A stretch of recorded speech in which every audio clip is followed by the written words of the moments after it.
졸업생들 이야기할 때 가장 기억에 남는 학생이 누굽니까? 이렇게 물어보면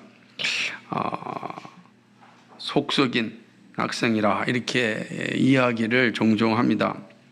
그래서 학교 다닐 때 가장 속썩인 학생이 기억에 많이 남는다 이런 말을 하는 것을 듣습니다. 그런데 제가 이 말을 들을 때마다 가끔 생각을 합니다. 정말 그럴까? 정말 선생님들은 속속인 학생을 정말 기억하고 있을까? 속속인 것이 무엇이 좋다고 기억을 할까요? 그죠? 저는 속속인 것을 사람들 기억하는 게 별로 그렇게 좋지도 않는데 정말 그럴까 생각을 해봅니다. 말 잘 듣고 주어진 일에 열심히 하는 제자들이 더 생각나지 않을까요? 여러분은 어떠십니까? 선생님을 찾아오는 제자들 가운데 속썩였던 학생들은 몇 명이나 될까요? 선생님을 속썩이던 학생들이 스승의 날 돼서 찾아오는 퍼센트는 얼마나 될까? 오히려 선생님 말 잘 듣고 충실히 살았던 학생들이 더 많이 찾아오지는 않을까? 이런 생각을 좀 해보게 되는 것입니다. 왜냐하면 저 역시 그 중고등학교 선생님을 찾아가서 인사한 적이 참 별로 없습니다. 저는 매우 평범한 학생이었거든요. 이도 저도 아닌 그런 공부를 탁월하게 잘한 학생도 아니었고 그렇다고 해서 문제를 일으킨 그런 학생도 아니었습니다. 그래서인지 제 마음속에 기억나는 선생님들은 많이 있는데 잘 찾아가지 못했던 것 같습니다. 여러분은 어떤 학생이셨습니까? 여러분은 지금까지 살면서 중고등학교 선생님을 한 몇 번 정도 찾아가 보셨습니까? 그래서 쉽게 다 여러분 평범하게 살아셔서 더 찾아가지 못했을지도 모르겠습니다. 제가 이렇게 말씀드린 것은 우리가 계속해서 살펴보고 있는 디모데후서의 말씀을 생각하면서 드는 내용이었습니다. 물론 디모데후서의 말씀은 졸업과는 관계가 없는 그런 말씀입니다. 오히려 인생의 마지막을 준비하는 그런 내용이 디모데후서입니다. 그런데 디모데후서를 읽다 보면 그런 비슷한 어떤 생각을 가지게 됩니다. 바울은 하나님께로 갈 시간이 가까이 오고 있음을 알고 참 떠날 준비를 하고 있습니다. 사랑하는 믿음의 아들 디모데를 향하여 남겨진 교회를 어떻게 세워가야 할지를 정리하여 말씀해 주고 있습니다. 자신이 세웠던 교회를 이대에게 넘겨주고 자신이 하나님 품으로 안기고 이 남겨진 이대의 어떤 제자들이 교회를 세워나가야 하기 때문에 그는 마지막 정리를 잘하고 그리고 자신이 하나님께 받았던 그런 지혜들을 충실하게 남겨주고 있는 것을 보게 되는 것입니다. 바울은 이 서신의 마지막에서 디모데를 향하여 노마로 왔으면 좋겠다 이렇게 요청을 합니다. 아무래도 바울이 노마에서 자신의 마지막을 정말 가까이 왔으면 알고 있었기 때문에 믿음의 아들을 보고 싶었을 것입니다.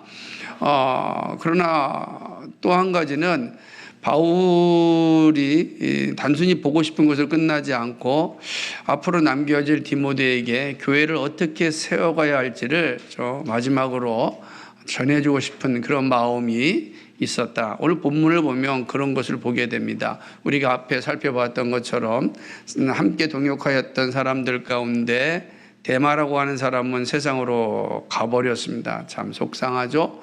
그러나 또 디도는 바울과 함께 아주 열심히 복음 사역을 하였던 그런 사역이었습니다. 바울은 디도를 향하여서 믿음의 아들이라고도 불렀던 것입니다. 바나바와 함께 예루살렘 공의에 동참까지 하였던 그런 디도는 이제 달마디아로 가고 말았습니다. 그런 상황 가운데 지금 바울이 함께 있었던 사람은 누가 한 사람뿐이었죠. 그러니까 누가와 함께 있으니까 올 때 너 마가도 좀 데려오라라고 이야기합니다. 근데 본문을 보게 되면 앞구절을 보게 되면은 어떤 내용이 있냐면 두기고는 에베소로 보냈다 이런 표현이 있습니다. 그러니까 누가와 두기고가 있었는데 두기고는 또 에베소로 보냈다 이렇게 이야기를 하고 있는 것을 보게 됩니다. 두기고는 바울과 함께 이방인에게서 모은 구제 헌금을 예루살렘에 전달하는 역할을 하였던 그런 동역자였습니다. 그래서 바울이 두기고를 향하여서 이 표현할 때마다 골로새 4장 7절을 보게 되면 사랑하는 형제요 신실한 일꾼이요 주 안에서 함께 된 종이라 이렇게 표현하고 있어요. 이게 아주 길게 표현했던 것은 두기고를 향한 이 바울의 마음이 무엇인지를 잘 보여주는 겁니다. 그런데 그런 두기고를 바울이 에베소로 보냅니다. 에베소로 가야 할 상황이었고 또 에베소 교회를 위하여 두기고가 필요하였기 때문에 그는 자기의 상황과 상관없이 이제 두기고를 에베소로 보내는 것을 보게 되는 것입니다. 그러니까 자신의 어떤 욕심을 또 자신의 상황 가운데 어떤 함께하고자 하는 마음보담도 정말로 하나님의 교회를 위한 그 바울의 그 심정, 태도를 잘 보여주는 게 두기고를 에베소로 보냈다라고 하는 이 말에서 이제 볼 수가 있는 것입니다. 그런 후에 제자들이 아닌 한 사람을 언급합니다. 오늘 우리가 읽은 말씀에 나타나는 한 사람인데 바로 구리 세공업자 알렉산더인 것입니다. 알렉산더는 당시에 아주 흔한 이름이었습니다. 흔한 이름이었기 때문에 성경에도 알렉산더라는 이름이 자주 나와요. 디모데 전서에도 보면 1장에 보면은 알렉산더가 나오고 사도행전에서도 보게 되면요 바울과 함께 또 사역했을 때 또 알렉산더라는 그런 인물이 또 나타나기도 합니다. 근데 이런 인물들이 오늘 본문에 나온 알렉산더 같다라고 이제 말할 수는 없어요. 왜 그러냐면 특별히 바울이 여기서 표현하기를 구리 세공업자라고 하는 그 자기 직업을 다 이렇게 내놓은 것을 볼 땐 디모데전서 1장에서 우리가 살펴보았던 그런 알렉산더 믿음의 양심을 버렸던 그 알렉산더가 아니다라고 이제 좀 볼 수가 있습니다. 그런데 이제 여기 마지막에 이 디모데후서에 나타나는 이 구리 세공업자 알렉산더는 바울의 복음 사역에 있어서 큰 걸림돌이 되었고 방해거리가 되었고 회방꾼이었음을 보게 되는 것입니다. 바울에게 나쁜 짓을 참 많이 하였던 사람이 이 알렉산더였습니다. 바울은 이 사실을 기억하고 있었습니다. 그래서 디모데에게 이 사람 주의하라라고 이제 경고하는 것입니다. 주의하다라는 이 표현은 경계하라는 거죠. 너 잘 경계하라라고 하는 너 자신을 이 알렉산더로부터 잘 지켜야 한다 이런 의미입니다. 그러니까 왜냐하면 알렉산더가 바울에게 매우 큰 해를 줬기 때문에 동일하게 디모데에게도 큰 해를 줄 것을 분명했기 때문입니다. 그래서 바울은 나에게 해를 끼친 이 알렉산더가 너에게도 해를 끼칠 것 같다. 그러니 조심하라 라고 이야기하는 것입니다. 이렇게 본다면 아마도 알렉산더라는 사람은 에베소 주변에 살았던 사람이라고 추측할 수가 있습니다. 다시 말하면 에베소 교회 주변에 살면서 복음을 전하는 일에 적극적으로 방해하였던 사람입니다. 그런 사람이 있습니다. 그죠? 교회가 세워지는 것에 적극적으로 방해하는 이 회방꾼들이 언제나 있습니다.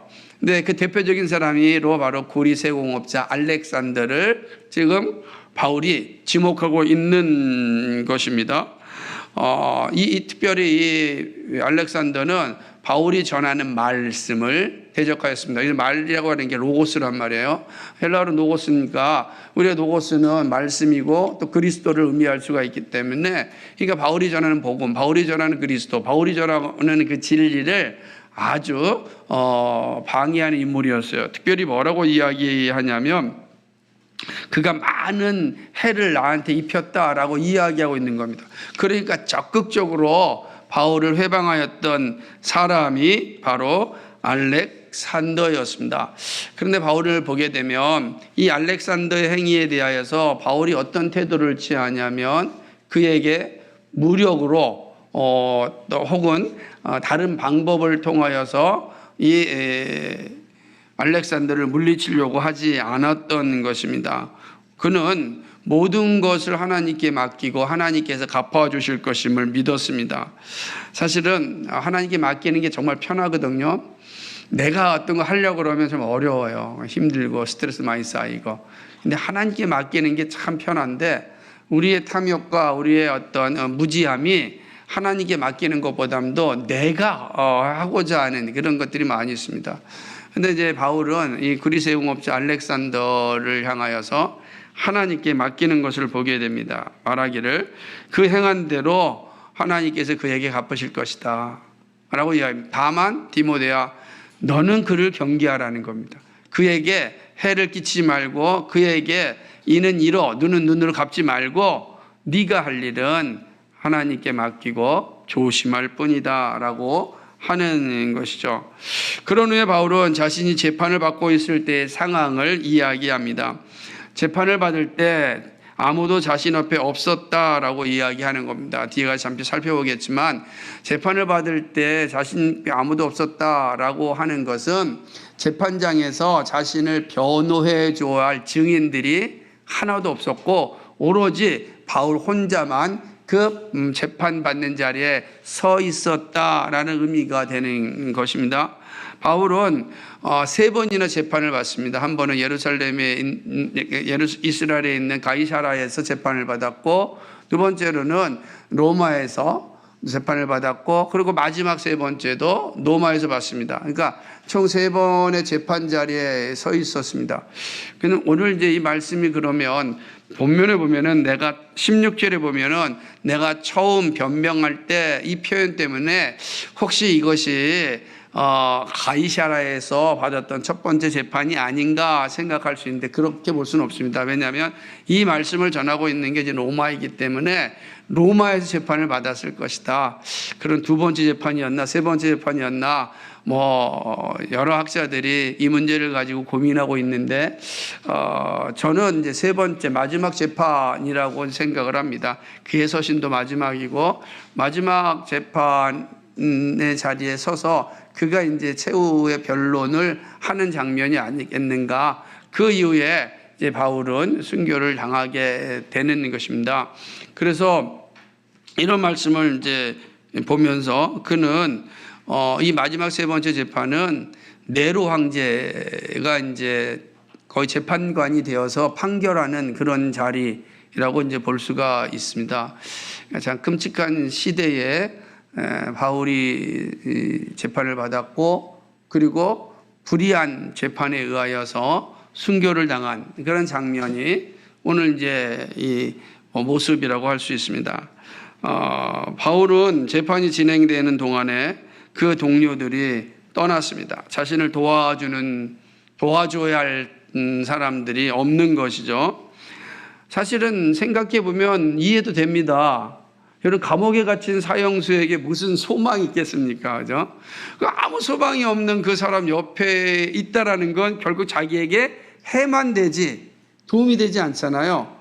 어차피 사형수를 변호한다고 해서 자기에게 이득이 된다면 하겠는데 이득이 되지 않는 거잖아요. 그리고 이미 이 시대는 타키투스라고 하는 역사가에 의하면은 이 그리스도인들에 대한 그 오해가 엄청났습니다. 아주 나쁜 사람의 상징으로 이 그리스도인들이 이제 소문이 나 있는 상황이에요. 그런 상황에 그 나쁜 소문의 진원지인 이 사도 바울을 변호한다? 쉽겠습니까? 그러니까 가까이 있었던 동료들도 사실은 떠나는데 누가 손들고 나서서 제가 변호하겠습니다. 사람이 있겠습니까? 근데 아무도 없는 겁니다. 그러니까 바울이 이렇게 표현한 내가 처음 변명할 때에 내 주변에 아무도 없었다라고 이야기하는 것입니다.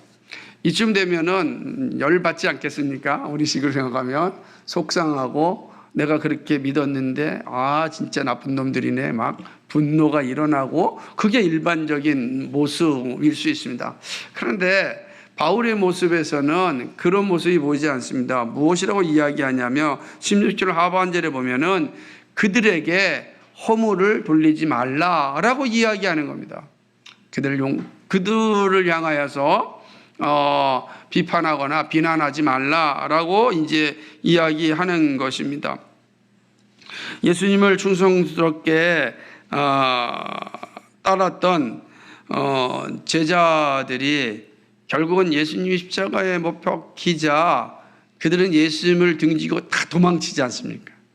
다 그때 예수님이 그 도망친 제자들을 비난하고 정죄하지 않았던 것을 보게 되는 것입니다. 오히려 예수님께서는 하셨던 그 말씀대로 제자들을 용서하셨는데 우리가 잘 아는 마태복음 5장 44절을 보면 나는 너에게 이르노니 너희 원수를 사랑하며 너의 박해하는 자들을 위하여 기도하라 이렇게 늘 말씀하셨어요. 그 말씀대로 예수님이 십자가상에서 실제로 그 삶을 보여주셨습니다. 그리고 그 예수님을 따랐던 바울이 자신의 순교의 자리에서 그 모습을 따른 것을 보게 되는 것입니다. 바울은 자신을 버리고 도망간 자들을 비판하는 것이 아니라 안타까워했습니다. 오히려 바울은 하나님이 함께 하심이 있어서 나는 재판장에서 외롭지 않고 복음을 담대하게 전할 수 있었다라고 자신을 위로하고 있는 것을 보게 되는 것입니다. 17절 말씀을 보게 되면 참 큰 위로를 받게 되는데 주께서 내 곁에 서서 나에게 힘을 주심은 나로 말미암아 선포된 말씀이 온전히 전파되어 모든 이방인이 듣게 하려 하심이니 내가 사자의 입에서 건짐을 받았다 이렇게 표현하고 있습니다. 재판을 받을 때 로마의 재판관과 관리들 앞에서 자신이 한 행위는 복음을 전하는 것이었다. 이렇게 변호를 자신을 어떻게 하면 살려고 하는 변호가 아니라 나는 그들 앞에서 복음을 전하였다. 그죠? 하나님이 나와 함께 하심으로 인하여 내가 이 재판장 나에게 변호할 기회가 주어졌을 때 하나님께 내 입술을 통하여 주의 복음을 전하게 하셨다라고 이야기하는 것입니다. 그러니까 재판장이 바울에게 있어서는 복음 전도의 장소가 되었던 것입니다. 이미 바울은 디모데에게 보내는 서신에서 때를 얻든지 못 얻든지 항상 복음을 전하라 그랬는데 그 말씀을 실제로 실천한 장소가 로마의 법정이에요. 그러니까 이 로마의 법정에서 이 사도 바울은 자신의 문제를 변호하려고 살려고 하는 몸부림침보다는 하나님께서 나에게 이런 기회가 줬잖아요. 로마의 법정에서 바울이 로마 시민권이고 또 대단히 이제 중요한 이 소문의 진원지이기 때문에 이 재판장이 아마 되게 중요한 자리였을 겁니다. 거기에는 로마의 이 재판관들, 관리들, 정치인들이 다 있었을 것입니다. 그 자리는 바울에게 있어서 어떻게 하든지 아부하여 살려고 하는 자리가 아니라 저들에게 복음을 전할 수 있는 최고의 장소였습니다. 그래서 바울은 그렇게 전하는 겁니다. 하나님이 나와 함께 하시는 말미암아 내가 저들에게 말씀을 전하여 이방인들이 복음을 듣게 하였다. 이렇게 말하고 있음을 보게 됩니다. 사람은 떠났지만 하나님은 바울과 함께 하였습니다. 그래서 그는 담대하게 복음을 전하였고 바울의 표현 중에 독특한 것은 무엇이냐면은 17절 맨 마지막 절에 보면 내가 사자의 입에서 건짐을 받았다라고 표현하고 있습니다. 사자라고 하는 게 어떤 의미를 가지고 있는가? 우리는 사자 그러면 떠오르는 사람이 있습니다. 다니엘이죠. 다니엘의 세 친구들이 다니엘이 사자굴에서 건짐을 받았잖아요. 그러니까 이 상징이 떠오르는 겁니다. 그러니까 적어도 죽음에서 사실은 건짐을 받았다라고 하는 의미를 가지고 있는데 또 사자라고 표현되는 것은 베드로전서 5장 8절에 보면은 사단을 의미할 때 우는 사자와 같이 삼킬 자를 두루 찾는다. 그러니까 사단을 의미하는 표현일 수도 있는 것입니다. 그런데 또 사자는 당시에 그 로마의 황제를 표현할 때 사자라 그래요. 그래서 실제로 요세푸스라고 하는 유대인 역사가가 로마의 황제가 죽었을 때 보내는 편지에서 각 나라마다 편지가 보낼 거 아니에요. 그럴 때 이렇게 표현돼 사자가 죽었다. 그 예를 들면 우리식으로 얘기하면 VIP 뭐 이런 표현이에요. VIP가 떴다 이런 식으로 당시의 VIP의 개념이 사자예요. 그런데 바울이 내가 사자에서 건짐을 받았다라고 이야기하는 겁니다. 다시 말한다면 그 온갖 유혹에서 넘어가지 않고 그 유혹 가운데서 바울이 자신의 신앙을 지켰음을 표현하는 그런 내용인 것입니다. 위기 가운데 있었지만 그 위기 가운데 굴복당하지 않고 그 위기를 기회로 만들어서 하나님의 복음을 전하는 그런 모습을 보여주고 있는 것입니다. 바울은요 자신의 상황에 비관적이지 않았습니다. 그는 모든 상황이 다 하나님의 거룩한 계획 가운데 있음을 알았습니다. 그래서 그의 마지막 고백은 분명합니다. 하나님이 자신을 모든 악한 일에서 건져내셨으나 그리고 천국에 들어갈 수 있도록 구원하셨다라고 이야기하고 있습니다. 이게 18절 말씀입니다. 주께서 나를 모든 악한 일에서 건져냈다. 그래서 또 그의 천국에 들어가도록 구원하셨다라고 말씀하고 있는 겁니다. 이게 지금 마지막 사형 선고를 받고 있는 바울의 모습이라고 여러분 비춰집니까? 얼마나 자신감이 있는 모습입니까? 여기에는 막 주눅 들어서 벌벌 떨고 있는 그런 모습이 보이지 않고 정말 자신감 있는 자신의 주어진 상황 앞에서 자신감 있게 자신을 표현하고 있는 그런 모습을 볼 수가 있습니다. 하나님께 자신을 구원하여 천국에 들어가게 하신다라고 하는 그 확신이 이 지금 로마 법정에서 사실 보여지는 바울의 모습이라고 할 수 있습니다. 사랑하는 여러분, 여러분이 바울의 이 마지막 모습을 보면서 여러분 무엇을 느끼십니까? 바울이 전하는 말씀을 보면 한 그리스도인의 아름다운 모습을 볼 수가 있습니다. 그리스도인은 이런 사람이구나 하는 것을 느끼게 하는 것입니다. 특별히 그리스도인이 끝까지 가지고 있어야 할 영적인 자신감을 우리에게 보여주고 있는 것입니다. 그죠? 마지막 처음부터 과정도 끝도 이 자신감, 영적 자신감 속에서 거하여 살고 있는 그런 모습을 볼 수가 있습니다. 그렇기 때문에 궁금합니다. 도대체 사도 바울이 가지고 있는 영적 자신감은 무엇인가? 그 자신감은 어디에서 나왔는가? 우리는 질문할 수밖에 없습니다. 그리고 오늘 말씀을 통해서 그 교훈을 함께 찾고 은혜를 누리고자 하는 것입니다. 하나씩 살펴보겠습니다. 네 가지의 내용으로 보게 될 텐데, 첫째는 복음을 대적하는 자들이 결코 믿음을 이기지 못한다라고 하는 이 사실이 바울의 자신감의 원천이었다라고 하는 거죠. 여러분, 믿음이 이긴다는 이 자신감입니다. 믿음은 복음을 대적하는 자의 시험과 회방을 이겨냅니다. 시험이 없는 신앙이 없습니다. 고난이 없는 인생이 없습니다. 회방자가 없는 교회 세움은 없습니다. 여러분이 살아봐서 알겠지만 늘 우리 주변에 있잖아요. 시험도 있고 회방도 있고 고난도 있고 아픔도 있고 우리의 삶이 늘 편안하게 간 적이 없습니다. 더군다나 영적인 삶, 믿음을 가지고 살아갈 때 우리 주변에 우리를 향하여서 얼마나 많은 시험을 줍니까? 회방거리를 줍니까? 우리는 막 신나고 기쁜데 우리의 신나고 기쁜 것에 찬물을 끼얹는 자들이 얼마나 많습니까? 우리도 그런 경험을 하지 않았습니까? 교회가 세워질 때 그런 찬물을 끼얹는 일들이 내부에서도 있고 외부에서도 오곤 합니다. 내부에서도 이제는 멋지게 교회를 세워나가고 싶고 이제 우리가 모두 함께 교회를 건강하게 세우자 하는데 시험이 들어서 우르르 무너지게 합니다.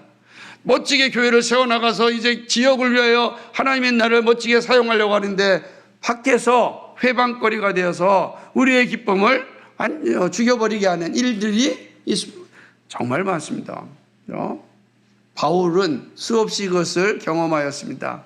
그럼에도 불구하고 바울은 그것 때문에 주눅 들거나 자신의 자리에서 이탈하거나 도망치지 않았습니다. 그는 확신하였습니다. 복음을 대적하는 자들이 있는 것이 분명하지만 그들이 결코 믿음을 이길 수 없다. 이 분명한 그리스도를 믿는 그 믿음을 이길 수가 없음을 확신하였습니다. 바울이 복음을 전할 때 여러 방면으로 괴롭혔던 사람 알렉산더가 있음을 디모데에게 알려주면서 나에게도 이러한 회방거리, 이 정말 방해거리가 정말 많이 있었다. 그러나 걱정하지 말아라. 이야기합니다. 오히려 디모데에게 이렇게 얘기합니다. 너는 그를 주의하라. 왜냐하면 하나님께서 그를 심판하실 건데 네가 할 일은 그를 경계할 뿐이다 라고 이야기하는 것입니다. 주의하라는 것은 이미 말씀드렸던 것처럼 경계하라 라고 하는 것이지만 또 그 의미에는 두려워하지 말라 라고 하는 의미도 포함됩니다. 두려워하지 말아라. 우리가 종종 우리에게 다가오는 시험 때문에, 두려움 때문에 주눅 들고 가던 길을 포기할 때가 많이 있거든요. 믿음이 이렇게 침체될 때도 있는 것이 사실입니다. 복음을 대적하는 자들의 강교함이 항상 주위에 있습니다. 우리가 그것을 기억하고 그런 것 가운데 우리 자신을 잘 지켜야 되는 것입니다. 대적자들이 있다는 것이 이상한 것이 아닙니다. 자연스러운 현상이다. 이게 지금 말씀해 주고 있는 거예요. 디모데야, 나에게도 이러한 대적자들이 있다. 바울이 누굽니까? 사도예요. 바울이 누굽니까? 계시를 받은 사람이에요. 바울이 누굽니까? 이적을 행하는 사람이에요. 이건 정말로 엄청난 능력을 하나님께로 부여받은 사람입니다. 그런 바울 자신도 끊임없이 대적들로 인하여 회방을 받았고 고난을 받았다 이야기합니다. 디모데에게는요 없겠습니까? 디모데가 은혜로 받고 기쁨으로 목사가 됐어요. 신나게 그의 길을 걸어갈 것 같은데 바울이 얘기합니다. 네가 걸어가는 길에 이런 대적자들이 있다. 그러나 두려워하지 말라. 그 대적자들이 있지만 너를 결코 이길 수 없다라고 이야기하는 것입니다. 사랑하는 여러분, 세상의 어떤 교회도 아무 문제 없이 고난 없이 방해 없이 세워지지 않습니다. 알렉산더 같은 방해꾼들이 항상 교회에 있었습니다. 그러나 방해에 대하여 자신을 지키고 믿음을 견디어내었기에 교회가 세워졌습니다. 모든 믿음도 동일합니다. 모든 교회가 같습니다. 그래서 마지막에 나타날 그리스도인의 아름다움은 이 회방과 시험을 이겨낸 자들의 모습에 있는 것입니다. 대적자들은요 결코 승리자가 될 수 없습니다. 믿음을 이길 힘이 그들에게는 없습니다. 회방은 하지만 승리자가 되지 못합니다. 여러분 이걸 기억해야 돼요. 그러니까 바울이 당당할 수 있었던 것은 이 사실을 아는 거예요. 저들이 우리는 회방을 할 수 있지만 이기지는 못한다. 이것이 오늘 교회를 세우고 믿음의 길을 가는 우리가 가지고 있어야 될 자신감입니다. 자, 두 번째는요. 하나님의 공의의 심판입니다. 복음의 대적자는 반드시 하나님의 공의에 합당한 심판을 받습니다. 그리스도인의 삶에서 잊지 말고 항상 기억해야 될 것은 하나님의 공의를 확신하는 겁니다. 여러분 이게 하나님의 공의, 하나님의 정의를 확신하는 게 얼마나 중요한지 모릅니다. 우리는 늘 하나님의 사랑만 생각하고 있습니다. 그걸 강조합니다. 하나님의 사랑을 말하는 것에는 시간이 모자랄 정도로 많이 이야기할 수 있습니다. 하지만 성경은 하나님의 사랑과 함께 공의를 말씀합니다. 하나님의 심판을 늘 이야기합니다. 하나님의 공의가 사랑에 의하여 사라지지 않습니다. 하나님의 사랑이 크기 때문에 공의가 없어지지 않습니다. 하나님의 공의가 있기에 담대하게 복음을 전하고 십자가를 줄 수 있습니다. 여러분 하나님은 우리에게 하나님의 사랑과 하나님의 공의를 동시에 주셨지 사랑이 공의를 집어삼키거나 공의가 사랑을 집어삼키는 일로 우리에게 알려주지 않았습니다. 그걸 기억해야 됩니다. 왜 그러냐면 자칫 잘못하면 사랑이 모든 것을 이긴다라고 하는 명제 아래 하나님의 공의까지도 하나님의 사랑 속에 다 집어삼키는 일이 있을 수 있기 때문입니다. 그러나 그렇지 않습니다. 하나님의 공의와 하나님의 사랑이 우리에게 동시에 공존합니다. 그래서 우리는 하나님의 사랑에서 뭘 보아야 하냐면 하나님의 공의를 보아야 합니다. 하나님의 사랑 가운데 하나님의 공의를 볼 수가 있어야 하는 것입니다. 바울은 자신을 대적하고 많은 해를 주었던 알렉산더를 주의하라고 하였습니다. 그러면서 의미심장한 말을 하는데 주께서 그 행한 대로 갚으신다는 말씀을, 주께서 그 행한 대로 갚으신다는 거예요. 무슨 말입니까? 하나님께서 공의로 심판하신다라는 의미입니다. 바울에게 회방을 하였고 교회를 세우는 일에 있어서 온갖 방해를 하였던 대적자 알렉산더는 아마 힘이 없는 바울, 힘이 없는 교회 앞에서 아마 그냥 당당하였을 것입니다. 참 사람들은 교회가 조금 뭐 실수하거나 또는 그리스도인이 뭐 하나 좀 잘못하면 벌떼처럼 일어나서 막 뜯지 않습니까? 아주 세상에 좋은 먹잇감이 이제 교회일 수 있습니다. 그래서 더 깨어 경성해야 될 필요가 있는 것이 분명합니다. 그러나 그렇게 뜯긴다고 해서 죽지 않습니다. 말씀하는 거예요. 뜯는 자들이 만약에 그들이 합당하지 않고 불의하게 행하였다고 한다면 하나님께서는 그들에게 반드시 심판하십니다. 합당한 비판은 교회가 받아야 됩니다.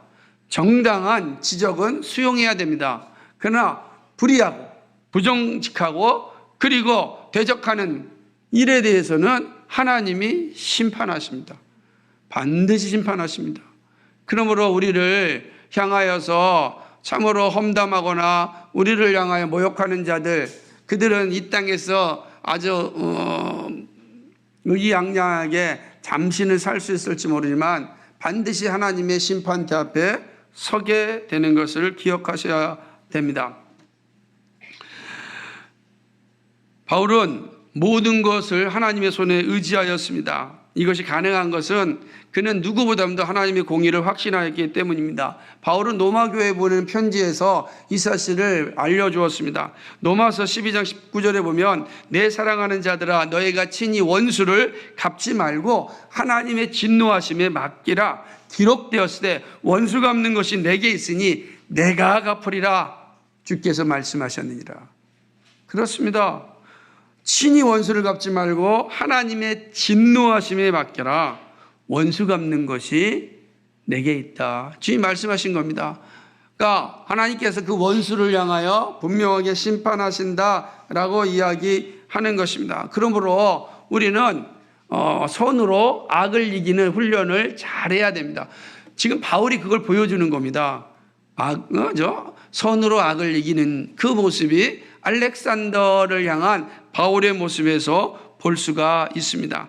그리스도인의 아름다움은 바로 악으로 선을 이기는 일입니다. 모든 것을 공의롭게 진행하실 하나님께 맡기는 것입니다.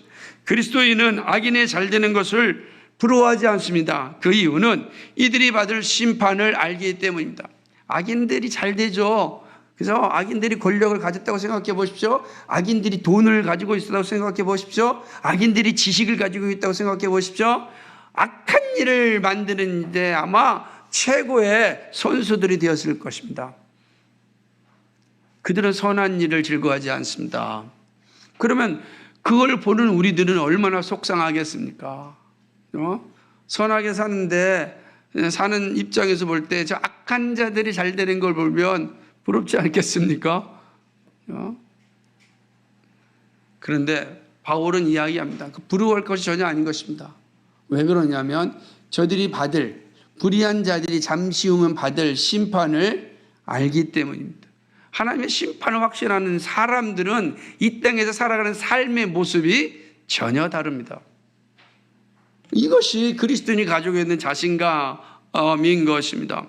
잠시 부귀영화를 누릴 수 있을지 모르지만 영원한 심판에 떨어져 살아갈 모습이 보이기 때문에 그 사람의 내일의 모습이 보인다면 여러분 두려워하겠습니까? 여러분 생각해 보십시오. 잠시 후면 그 쫄딱 망할 모습을 아는데 지금 아주 멋지게 산다고 해서 부러워하겠냐고요. 불쌍히 여기는 거죠. 그걸 안다면 얼마나 불쌍하겠습니까? 그럼 우리 다 이렇게 아이고 안 됐다 이럴 겁니다. 부럽다라고 말하는 사람이 한 사람도 없을 겁니다. 바울에게는 이게 있는 겁니다. 바울에게는 하나님의 공의의 심판을 아니까 지금 자기를 회방하는 자들 앞에서 주눅들지도 않고 또 권력을 가진 자들 앞에서 스스로 자신의 모습이 작아지지도 않았던 겁니다. 그리스도인의 자신감은 역전될 인생을 아는 것이었습니다. 이 사실이 바로 그리스도인의 아름다움이며 자신감이라고 할 수 있습니다. 이 자신감이 다 우리에게 있길 소망합니다. 세 번째로는 하나님이 함께 하심입니다. 이게 자신감의 원천이죠. 하나님은 성도와 항상 함께 하심으로 복음의 대적자들과 악한 일에서 지켜주십니다. 그리스도인의 자신감이 묻어나는 모습은 하나님이 항상 함께 하신다는 이 하심에 대한 확신이에요. 하나님의 공의에 대한 확신, 하나님이 함께 하신다는 확신, 이런 확신들이 자신감을 갖는 거예요. 여러분, 하나님이 나와 함께 하십니다. 어제도 함께 하셨고요, 지금도 함께 하시고요, 앞으로도 함께 하시고요, 영원히 함께 하십니다. 근데 그 하나님이 어떤 분이십니까? 창조주 하나님이십니다. 그 하나님이 어떤 분입니까? 전능하신 하나님이십니다. 그 하나님이 어떤 분이십니까? 구속주 하나님이십니다. 때를 따라 돕는 은혜를 주시는 하나님이십니다. 그 하나님을 이미 나와 함께 한다면 어느 자리가 우리를 주눅들게 하겠습니까? 바울은 이 하나님이 함께 하심을 알았기 때문에 자기를 변호하는 동료들이 하나도 없고 홀로 로마의 법정에 서 있었지만 담대하였습니다. 누가 함께 하기 때문에요? 지금 하나님이 함께 하십니다. 그가 입술을 열어 복음을 전할 때 누가 그에게 말을 넣어주십니까? 성령께서 그의 입술에 말을 넣어주셔서 그 서슬 10%는 로마 법정 앞에서 아무도 자기를 보호해 줄 수 없고 모두 자기를 죽이려 하고 두 눈을 부릅뜨고 자기를 보고 있는 그 법정 앞에서 담대하게 예수는 나의 주님입니다를 증거하는 겁니다. 예수 그리스도가 우리의 생명이요 구원주이니 예수 그리스도를 믿으세요. 이게 법정에 서 있는 바울의 모습입니다. 사랑하는 성도 여러분, 우리가 세상을 살아갈 때 세상은 마치 로마 법정과 같은 곳입니다. 다 우리를 볼 것입니다. 예수 믿는 자들이 어떻게 사는지 눈을 부르게 볼 겁니다. 여러분, 그러한 시대에 정말 우리가 가지고 있어야 될 믿음의 확신이 어디 있는가? 하나님이 나와 함께 하신다. 하나님이 나와 함께 하신다. 그 확신이 로마 법정과 같은 곳에서 이 세상 속에서 나를 담대하게 만듭니다. 그리고 자신감 있게 나를 드러내며 살아가는 것입니다. 보이는 것은 잠깐이요 보이지 않는 것이 영원함을 아는 자의 모습은 그 법정 앞에서도 예수 그리스도를 전하는 거예요. 그게 바로 하나님이 함께 하심이라는 이 놀라운 자신감이 바울과 함께였기 때문에 그 자리에서 주눅들지 않고 오히려 담대하게 복음을 전하였습니다. 하나님이 함께 하심을 알았기 때문에 자신을 떠난 자들을 비난하지 않았습니다. 그들의 연약함을 안타까워한 것입니다. 왜 떠났습니까? 연약하기 때문에 떠난 거예요. 믿음이 약하니까 보이는 것에 대해서 주눅들고 있으니까 떠난 겁니다. 바울은 그들을 비난하지 않았습니다. 저들이 믿음이 생기면 하나님이 함께 하시는 확신을 가진다면 자신과 같은 자리에 설 것을 알았기 때문입니다. 그렇습니다. 믿음의 자신감, 이 하나님이 함께 하신다는 확신이 나로 하여금 이 세상 가운데 담대하게 살아가게 하는 것입니다. 그것이 바로 바울이 가지고 있는 자신감이라고 할 수가 있는 것입니다. 바울은 인간적으로는 혼자이지만 주님이 함께하기에 이 법정이 복음을 전하는 최고의 장소였습니다. 사랑하는 여러분, 그렇습니다. 하나님은 언제나 우리와 함께 하십니다. 시편 기자가요 이렇게 고백하였어요. 시편 139편 7절 8절에 보면 내가 주의 영을 떠나 어디로 가며 주의 앞에서도 어디로 피하리이까? 내가 하늘에 올라갈지라도 거기 계시며 수월에 내 자리를 펼지라도 거기 계시나이다. 아멘. 이게 다윗의 고백이에요. 그러니까 다윗이 이 하나님이 함께 하심을 알기 때문에 다윗의 일생 가운데 그는 어떤 자리에 있어서도 자신감을 잃지 않았습니다. 광야에 있을 때도 그가 공정에 있을 때도 하나님이 자기와 함께 하셨다는 이 확신, 내가 어디에 있든지 간에 하나님이 나와 함께 하신다. 이것이 다윗을 다윗되게 한 것입니다. 그리스도인을 그리스도인 되게 하는 거, 하나님이 나와 함께 하신다. 내가 어디에 있든지 간에. 여러분, 여러분의 직장 가운데, 여러분의 가정 가운데, 여러분이 가는 발걸음 가운데 하나님이 함께 하십니다. 그럼 그 하나님에게 담대하게 쓰십시오. 그게 우리의 자신감이에요. 우리의 가진 건 없어도 창조주요 구속주요 때를 따라 돕는 은혜를 주시는 하나님이 나와 함께 하십니다. 그러니 우리가 할 수 있는 거예요. 이 믿음이 여러분 가운데 충만하게 세워지기를 간절히 소망합니다. 이제 마지막 네 번째로는 천국으로 인도하시는 하나님을 확신했기 때문입니다. 하나님은 선택된 자녀들을 구원하셔서 악한 세상에서 천국에 들어가게 하십니다. 바울이 로마의 법정에서 자신감을 가지고 담대하게 복음을 전할 수 있었던 것은 여기에 있습니다. 법정이 복음을 전할 수 있는 기회를 만들 수 있었던 담대함은 악에서 구원하시고 천국으로 인도하시는 하나님의 구원을 알았기 때문에.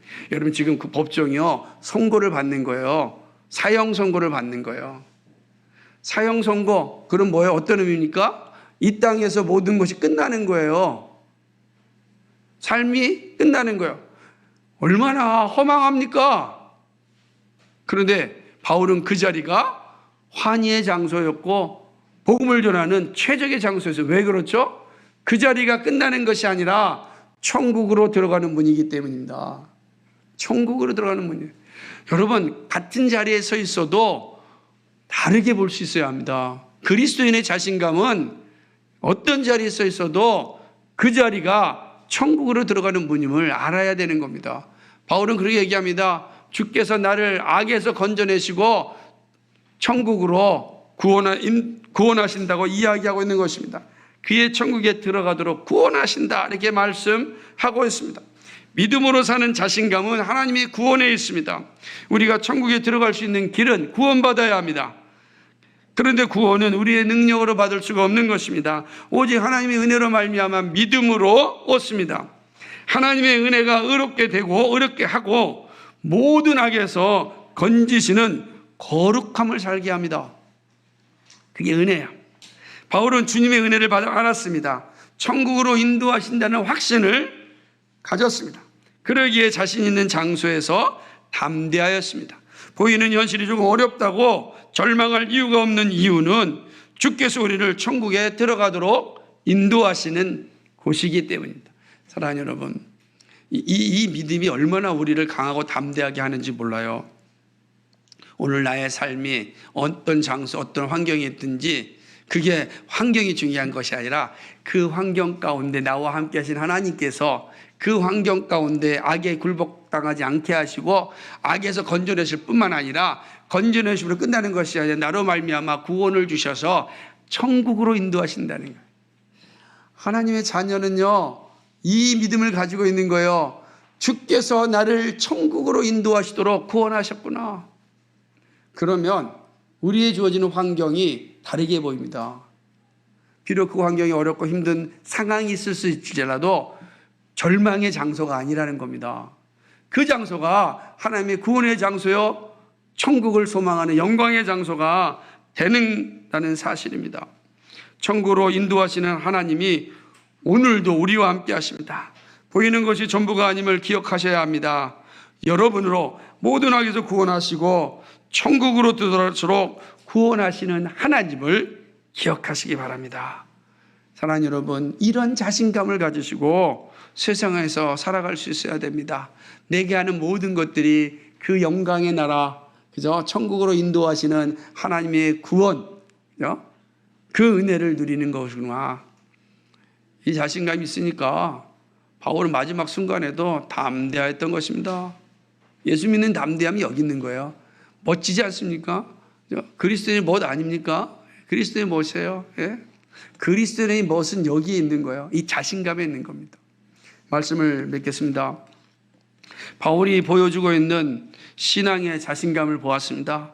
그리스도의 아름다움은 이러한 영적 자신감이 있습니다. 세상에 살지만요, 세상에 속하지 않은 모습은 바로 이 영적 자신감 때문입니다. 이거 있으니까 세상에 함몰되지 않습니다. 그죠? 세상과 연합되지 않습니다. 세상에 살지만 담대하고 자신을 가지고 살아가는 것입니다. 그죠? 그게 그리스도인의 멋이에요. 근데 이 못은 쉽게 이루어지지 않습니다. 제가 가끔 이제 그 옷 사러 가게 되면 여러분도 마찬가지잖아요. 예쁜 옷 하나 입기 위해서 몇 벌 정도 갈아입습니까? 아마 최소 3벌, 4벌은 아마 갈아입을 거예요. 그죠? 저도 양복 이거 하나 사러 갔는데 양복이 얼마나 많아요. 제가 보니까 5벌, 6벌 한번 입어보는 겁니다. 멋을 나타내는 거 아니에요. 고생이 필요한 거예요. 근데 6번째, 6번째 딱 옷에 맞는 것을 입게 되면 기분이 좋잖아요. 사랑하는 여러분, 우리가 이 땅에 살아가는 삶이 그런 거예요. 쉽게 멋은 얻어지지 않아요.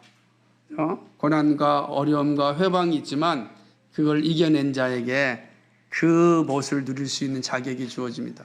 그래서 늘 말하잖아요. 십자가 없는 영광은 없다. 십자가 없는 영광은 없다. 예수님이 보여주셨고 바울이 우리에게 보여주고, 그리고 예수님과 바울이 오늘 우리에게 십자가 없는 영광, 그러나 십자가 지는 자에게는 영광이 있음을 우리에게 알려주고 있지 않습니까? 사랑하는 여러분, 이 땅에서 정말 그리스도인의 멋을 가지고 살 수 있기를 간절히 바랍니다. 바울은 그 멋의 원천인 영적인 자신감을 가지고 있었습니다. 우리가 넉넉한 신앙이 되지 못하는 것은 영적 자신감이 부족하기 때문입니다. 여러분, 현실을 두려워하지 마시고 사람의 시험에 좁쌀 같은 모습으로 나타나지 마시고 자신감을 가지고 넉넉한 마음으로 그리스도인의 아름다움을 나타낼 수 있는 그런 하나님의 사람들 되기를 간절히 소망합니다. 이 일을 위하여 우리는 예배로 모이고 또 흩어져 기도하고 복음으로 살고 또 전하는 현장에서 우리가 점점점 성장함으로 주어지는 것입니다. 삶의 현장에서 영적 자신감을 가지고 정말 믿음의 길을 가시길 바랍니다. 우리의 길은 반드시 영광으로 가는 길입니다. 이 확신을 가지십시오. 우리는 여기서 끝나는 것이 아니라 반드시 하나님이 예비하신 그 영광을 반드시 누리게 되어 있습니다. 이 분명한 자신감을 가지고 나의 삶을 멋지게 헤쳐나갈 수 있는 하나님의 사람들 되기를 주님의 이름으로 간절히 축복합니다. 거룩하시고 자비하신 하나님, 참 고맙고 감사를 드립니다. 오늘도 이 진리의 말씀 가운데 저희들 설 수 있도록 인도해 주셔서 감사합니다. 영적인 자신감, 이 자신감이 결국 우리로 하여금 험악한 현실 가운데, 참으로 위기 가운데 절망하지 않고 주눅들지 않고 도망치지 않고 그 위기를 기회로 만들어 냅니다. 하나님이 영적 자신감, 우리가 바울을 통하여 살펴보았습니다. 바울이 가지고 있었던 그 아름다움의 원천은 예수님 그리스도에게 있고, 우리는 예수 그리스도를 믿는 자로서 예수님의 자녀가 되었습니다. 하나님, 예수 믿는 자로 그리스도인의 자신감을 가지고 우리의 주어진 삶 속에서 믿음으로 경주하며 살아가는 우리 모두가 되게 하여 주옵소서. 감사합니다. 예수 그리스도의 받들어 기도하옵나이다. 아멘.